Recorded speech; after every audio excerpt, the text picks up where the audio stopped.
সারাদিন তো খাওয়া ছাড়া আর কোনো কাজ নেই, প্রচুর খাওয়া দাওয়া করি। খাওয়া দাওয়া করলে কি হবে, রান্না তো করতেই হবে। যেমন খেতে ভালোবাসি তেমন রান্না করতেও ভালোবাসি, নিজের জন্য সবার জন্য। তো সুন্দর রাতের বেলায় যে মাছ ভাজা শুরু করে দিলাম।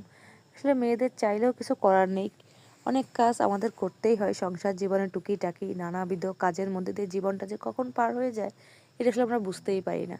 তো রাতের বেলাও রান্না করতে হবে, উপায় নেই, খেতে গেলে রান্না করতেই হবে, মাস্ট বি। আর আমাদের ধারে কাছে কোথাও এরকম ভালো খাবারের হোটেল নাই যে আমরা সেখান থেকে কিনে এনে খাবো। তো যা আছে বাসায় তাই দিয়ে মোটামুটি শুরু করে দিলাম রান্না বান্না। মাছ ছিল, মাছ রান্না করব, মাছ ভাজি করব, সেই মাছ ভুনা করে তারপরে খাওয়া দাওয়া করব। আসলে খেতে ভালো লাগে সবারই, কিন্তু আসলে রান্না করতে যে কতটা কষ্ট হয় সেটা যারা কাছ থেকে দেখে বা ধারে থাকে কেবল তারাই এটা উপলব্ধি করতে পারবে। খেতে তো সবারই ভালো লাগে, মন চায়, খাওয়া দাওয়া করি, বেশ ঘোরাঘুরি করি, আনন্দ ফুর্তি করি, কিন্তু সবগুলোর পেছনে যে কত শ্রম থাকে এগুলো আসলে অনেকেই দেখে না। তো আমার কাজ সুন্দর আমি শুরু করে দিয়েছি, যেহেতু আমি একজন গৃহিণী, একজন মা, একজন ওয়াইফ।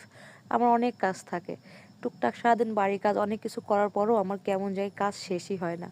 তো রাতের বেলাও রান্না করতেছি সুন্দর। রাতের বেলা রান্না করতে খুব বেশি খারাপ লাগে না, শীতের সময় রান্না করতে ভালোই লাগে। আর ঝটপট রান্না করতে পারি, এটা আমার একটা বৈশিষ্ট্য। আমি সবসময় খুব দ্রুত রান্না শেষ করতে পারি।